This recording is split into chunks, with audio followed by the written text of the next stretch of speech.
The federal government is no longer facing a shutdown threat. Congress passed a short-term funding bill to keep money flowing to government agencies through the election.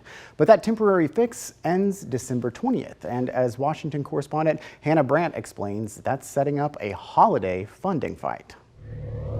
The American people can sleep easier, knowing we have avoided an unnecessary government shutdown. Congress is celebrating after both the House and Senate passed a short-term funding bill known as a continuing resolution. While continuing resolutions are never ideal, none of us like them, it's not a way to run a railroad, it allows Congress to continue serving the American people through the election. House Republicans initially wanted to attach the SAVE Act to the funding bill, a measure that would require proof of citizenship to vote. But they were forced to take it out in order to reach a compromise that could pass. It took much longer than it should have, but because House Republicans finally chose to work with us in the end, Congress is getting the job done. The bill keeps most federal funding at its current levels and adds more money for the Secret Service and the upcoming presidential transition. Nobody got everything they wanted, but we all thought, again, more money for the Secret Service, making sure there's enough money for transition, but let's leave everything else pretty much alone. Not everyone is happy. What are we doing?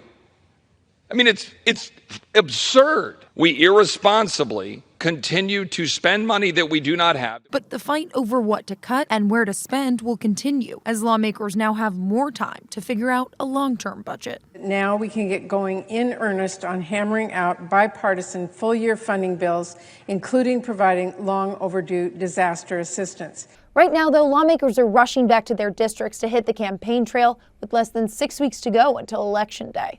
In Washington, I'm Hannah Brandt.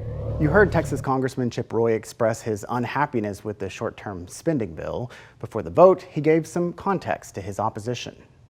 It was my considered judgment that we should move forward with a CR into next year with the SAVE Act and pick a fight on that and at a minimum try to push this all into next year rather than having it expire in December. I think it's a mistake to have this expire right before Christmas. It's for the appropriators, it's for the uniparty swamp, whatever pejorative you want to use, that's where they want it.